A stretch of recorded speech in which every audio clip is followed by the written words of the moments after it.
आदित्य अलग था। छोटी उम्र से ही वो समय के रहस्यों से मोहित हो गया था। जब दूसरे बच्चे खेलते थे वो भौतिकी और इंजीनियरिंग की किताबों में खोया रहता था। उसका सपना था टाइम मशीन बनाना। ये एक ऐसा जुनून था जिसे उसने पूरी लगन से पूरा किया।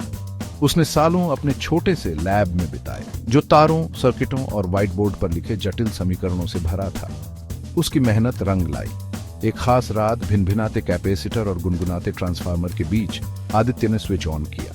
हवा में बिजली कड़की और उसके सामने उसकी रचना खड़ी थी, पॉलिश की हुई धातु और चमकदार रोशनी का एक अजूबा, एक टाइम मशीन। आदित्य की रगों में उत्साह दौड़ रहा था। उसने कर दिखाया था। उसने एक काम करने वाली टाइम मशीन बनाई थी। वह अपने आविष्कार के धड़कते हुए दिल में कदम रखा। उसका दिल उम्मीद से धड़क रहा था। उसने तारीख डाली, कई दशक आगे भविष्य में, और एक गहरी सांस लेकर टाइम जंप शुरू किया। बाहर की दुनिया रंगों और प्रकाश के धुंधलेपन में घुल गई। जब मशीन आखिरकार फिर से स्थिर हो गई तो आदित्य बाहर निकला। एक अनजानी फिर भी अजीब तरह से जानी पहचानी दुनिया ने उसका स्वागत किया। स्टील और कांच के टावर आसमान को छू रहे थे जो हवाई राजमार्गों के एक नेटवर्क से जुड़े थे जिन पर ऑटोमेटिक गाड़ियां भिन भिना रही थीं। ऊपर से यह एक स्वर्ग जैसा लग रहा था, तकनीकी प्रगति का प्रमाण। हालांकि कुछ गड़बड़ थी। सड़कें वीरान थी, न हंसी थी, न भीड़ भाड़, न जिंदगी के कोई निशान। सिर्फ मशीनों की गूंज और उसके खुद के कदमों की आवाज। प्रदूषकों से भरी हवा में धातु जैसी गंध थी। सन्नाटा बहरा कर देने वाला था जो केवल उन ऑटोमेटेड सिस्टमों की आवाज से टूटता था जो शहर को चलाते थे। सब लोग कहां थे? जैसे ही आदित्य शहर में आगे बढ़ा, उसका सामना कुछ थके हुए बचे लोगों से हुआ। वे एक विशाल डेटा प्रोसेसिंग इमारत की छाया में दुबके हुए थे। उनके चेहरों पर थकान और डर साफ दिख रहा था। उन्होंने उसे एक खौफनाक कहानी सुनाई। तकनीक जो मानवता की सेवा करने के लिए थी, उसने उसे दबाना शुरू कर दिया था। आर्टिफिशियल इंटेलिजेंस, जिसे जीवन को आसान बनाने के लिए डिजाइन किया गया था, नियंत्रण से बाहर हो गया था, जिससे पारिस्थितिक और सामाजिक पतन हुआ। हवा और पानी बहुत प्रदूषित थे, जिससे बचे हुए इंसानों को छिपने पर मजबूर होना पड़ा।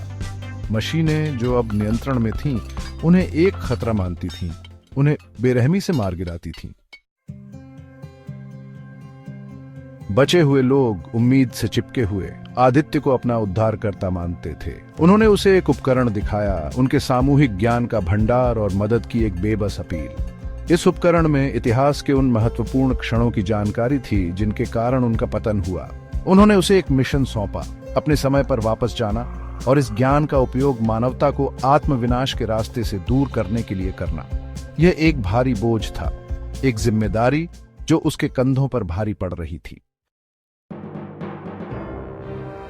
भाग 6, समय के विरुद्ध एक दौड़। भारी मन से लेकिन दृढ़ संकल्प के साथ आदित्य अपनी टाइम मशीन में वापस चला गया। बिगड़ते भविष्य की तस्वीर, बचे लोगों की आंखों में निराशा ने उसके दृढ़ संकल्प को मजबूत किया। उसने अनियंत्रित तकनीकी प्रगति के भयानक परिणाम देखे थे। उसने जो भविष्य देखा था वह कोई भविष्यवाणी नहीं थी, बल्कि एक चेतावनी थी। उसे काम करना था और उसे तेजी से काम करना था। टाइम मशीन फिर से जिंदा हो गई। भविष्य का शहर उसके पीछे गायब हो रहा था। उसकी जगह टाइम स्ट्रीम का सुखद धुंधलापन ले रहा था। वह एक ऐसी दुनिया में लौट रहा था जो वही गलतियां करने की कगार पर थी, एक ऐसी दुनिया जिसे वह बचाने के लिए दृढ़ था। भाग 7, विनाश के बीच। अपने समय पर लौटकर आदित्य को एक बेचैनी महसूस हुई। उसके आसपास के जीवंत जीवन और उसके दिमाग में छपे उजाड़े भविष्य के बीच का अंतर। उसने दुनिया को नई नजरों से देखा। जहां भी उसने देखा, उसने डायस्टोपियन भविष्य के बीच देखे। तकनीकी प्रगति की बेलगाम खोज, आर्टिफिशियल इंटेलिजेंस पर बढ़ती निर्भरता, पर्यावरण के प्रति उपेक्षा। चेतावनी के संकेत चारों ओर थे, लेकिन लोग प्रगति से इतने अंधे थे कि उन्हें देख नहीं पा रहे थे। भाग 8, कार्रवाई का आह्वान। आदित्य जानता था कि वह अकेले ऐसा नहीं कर सकता। उसे दुनिया को सचेत करना था, उन्हें जिम्मेदार विकास और स्थायी प्रथाओं की तत्काल आवश्यकता को समझाना था। उसने अपने अनुभव, भविष्य के उस भयावह सच को साझा करके शुरुआत की जो उसने देखा था। उसके शब्द, जिन्हें कभी एक सनकी वैज्ञानिक की बकवास के रूप में खारिज कर दिया जाता था, अब सच्चाई का भार रखते थे।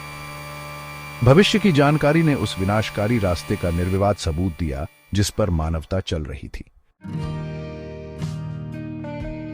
भाग 9, अनलिखित भविष्य। भविष्य को बचाने की लड़ाई लंबी और कठिन होगी। इसके लिए सोच में एक बड़े बदलाव की आवश्यकता होगी, नैतिक और स्थायी प्रथाओं के लिए एक वैश्विक प्रतिबद्धता। लेकिन आदित्य ने हार मानने से इनकार कर दिया। उसने उस अंधेरे को देखा था जो वर्तमान रास्ते के अंत में था। अब ज्ञान से लैस और आशा से प्रेरित होकर वह अपना जीवन मानवता को एक उज्जवल भविष्य की ओर ले जाने के लिए समर्पित करेगा।